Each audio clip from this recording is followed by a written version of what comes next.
अरे बड़ी खबर आपको देश की राजधानी दिल्ली से बताते हैं। दिल्ली एनसीआर में इंटरनेशनल किडनी रैकेट का भंडाफोड़ हुआ है। दिल्ली क्राइम ब्रांच ने एक बहुत बड़ी कार्रवाई करते हुए इस रैकेट को खुलासा किया है, जिसमें 3 बांग्लादेशी पकड़े गए हैं। नोएडा की किडनी सर्जन भी इसमें पकड़ी गई हैं। दिल्ली क्राइम ब्रांच ने 7 लोगों को गिरफ्तार किया है। दरअसल 16 जून को दिल्ली पुलिस को इससे जुड़ी जानकारी मिली थी। इस आधार पर पुलिस ने रेड की और फिर पूरे सिंडिकेट का पर्दाफाश हुआ।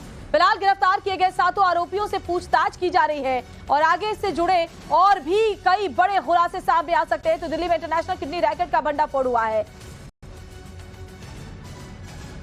बांग्लादेश में साजिश, भारत में ऑपरेशन और किडनी रैकेट का काला कारोबार।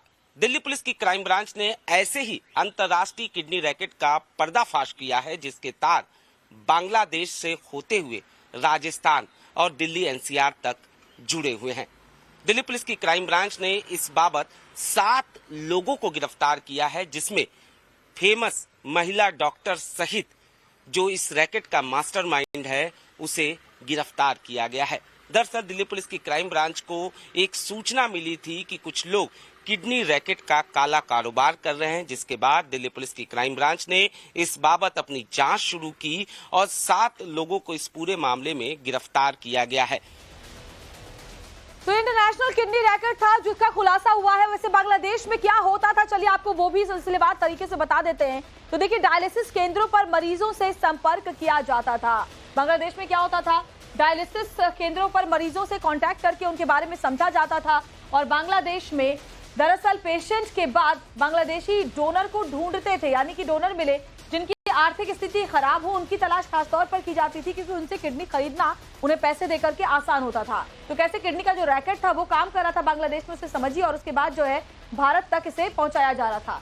भारत में लोगों को नौकरी का लालच ये लोग आकर के देते थे और उसके बाद यहाँ से जो किडनी के डोनर से उन्हें लेकर के बांग्लादेश भेजा जाता था। तो देखिए, भारत में क्या होता था, बांग्लादेश में क्या होता था, वो हमने आपको बताया। भारत में क्या होता था, लोगों के पासपोर्ट जब्त कर लिए जाते थे, रोगी पेशेंट के फर्जी डॉक्यूमेंट भारत में बनाया जाता था, दोनों को कागज दिया जाता था। जांच के बाद क्या होता था, किडनी को ट्रांसप्लांट कर दिया जाता था अवैध तरीके से। तो बांग्लादेश में क्या हुआ और भारत में क्या हुआ वो हम आपको बता रहे हैं। जांच के बाद किडनी को ट्रांसप्लांट कर दिया जाता था और ये पूरा गोरख धंधा किडनी रैकेट की तरह काम कर रहा था, जिसमें कई ऐसे लोग हैं जिनकी गरीबी का फायदा उठाकर उनका किडनी लेकर के उन्हें बेचा गया था। और देखिए, क्राइम ब्रांच के एक्शन के बाद हमने डीसीपी क्राइम से भी बात की इस मामले को लेकर। उन्होंने क्या कुछ कहा है, क्या जानकारी दी है, सुनिए आपकी। दिल्ली पुलिस क्राइम ब्रांच ने एक किडनी रैकेट को बस्ट किया है। क्या है पूरा मामला, इस पर बात करने के लिए हमारे साथ डीसीपी क्राइम अमित गोयल जी हैं। सर, क्या है मामला, कौन लोग इसके अंदर पकड़े गए हैं और कब से ये रैकेट रन कर रहा था? ये हमारी क्राइम ब्रांच ने एक अंतर्राष्ट्रीय किडनी रैकेट जो था इसको हमने बस्ट किया है, जिसमें कि बांग्लादेशी नेशनल्स इन्वॉल्व कह सकते हैं, इन्वॉल्व भी हैं, पेशेंट भी हैं, डोनर भी हैं। बेसिकली वो बांग्लादेश से ही प्रोस्पेक्टिव। तो सुना आपने, डॉक्टर ने, ये जो डॉक्टर हम आपको दिखा रहे हैं, डॉक्टर विजया कुमारी, ये मुख्य कल्प्रिट इस पूरे मामले की है। ये भी इस रैकेट में शामिल थी जो किडनी ट्रांसप्लांट का ये काला धंधा चला रही थी। पुलिस अधिकारी की बाइट भी आपने सुनी, जो बता रहे थे कैसे रैकेट काम कर रहा था। अब इस पूरे मामले का खुलासा हो चुका है। बांग्लादेश से ये पूरा खेल शुरू हुआ करता था, आपको जैसे बता रहे हैं, जहां सबसे पहले ये डायलिसिस केंद्रों के मरीजों को ढूंढते थे, पेशेंट के बाद बांग्लादेशी डोनर ये ढूंढते थे और साथ ही गरीब लोगों को टारगेट बना करके उनसे किडनी उनकी निकाल ली जाती थी कुछ पैसों दे करके। और साथ ही भारत में लोगों को नौकरी का ये लोग लालच देते थे और उसके बाद किडनी ट्रांसप्लांट करते। अंतर्राष्ट्रीय किडनी रैकेट जो था इसको हमने बस्ट किया है, जिसमें कि बांग्लादेशी नेशनल्स इन्वॉल्व कह सकते हैं, इन्वॉल्व भी हैं, पेशेंट भी हैं, डोनर भी हैं। बेसिकली वो बांग्लादेश से ही प्रोस्पेक्टिव पेशेंट्स को ढूंढ के इंडिया लाते थे कि आपकी किडनी ट्रांसप्लांट करवा देंगे। और सिमिलरली डोनर भी वहाँ पे जो गरीब लोग तबके के लोग होते थे उनको जॉब वगैरह के नाम पे बहला फुसलाकर यहाँ पे ले आते थे और फिर यहाँ पे उनका किडनी ट्रांसप्लांट करवा देते थे। उसमें से कुछ पेमेंट्स, पार्ट पेमेंट जो भी एज पर दी केस उनको पे कर देते थे।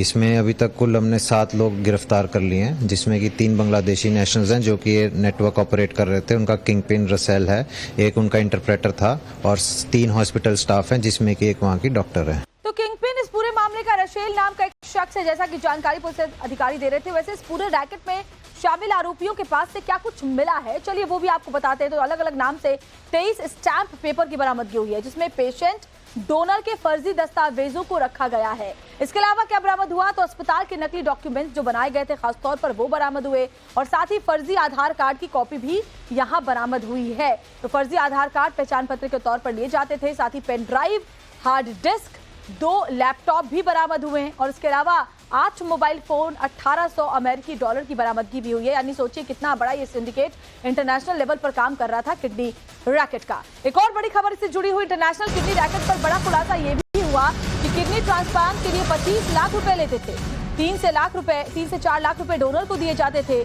आरोपियों ने पुलिस पूछताछ में बात कबूली है, यानी कि जो जरूरतमंद मरीज होता था उससे 25 लाख रुपए लेते थे और उसके बाद जो गरीब डोनर ये पकड़ते थे उसे 3 से 4 लाख रुपए देते थे और बाकी जो पैसे थे वो अपने पास रखते थे। आरोपियों से जब पुलिस ने पूछताछ कड़ाई से की तो उन्होंने ये बात कबूल कर ली। पूछताछ के दौरान ये भी पता चला कि एक किडनी को जो पूरा नेक्सस होता था वो 25 लाख रुपया लेता था, जिसमें से 3 से 4 लाख रुपया डोनर को दिए जाते थे और बाकी जो इस रैकेट के जो बाकी लोग हैं उनके बीच में ये पैसा बंटता था। फिलहाल दिल्ली पुलिस की क्राइम ब्रांच का ये कहना है कि इस बाबत तमाम नेक्सस को तलाश किया जा रहा है। बड़े और जो हॉस्पिटल हैं दिल्ली एनसीआर के उनके नेक्सस के बारे में भी पता किया जा रहा है, क्योंकि जो महिला डॉक्टर गिरफ्तार की गई है उसके संबंध बड़े अस्पतालों से हैं। ऐसे में दिल्ली पुलिस की क्राइम ब्रांच ये पता लगाने की कवायद कर रही है कि क्या इन बड़े अस्पतालों का भी इस पूरे मामले में कोई रोल है।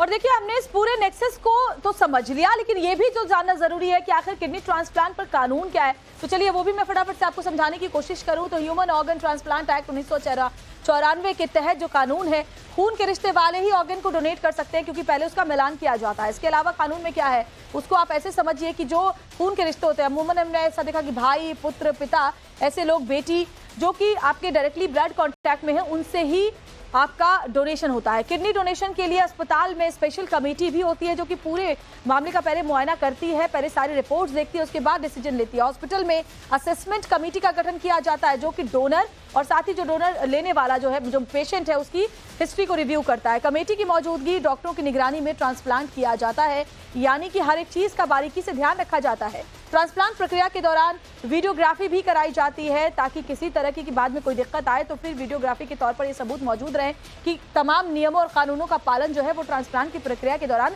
किया गया है। तो ये कानून के हिसाब से जो नियम है वो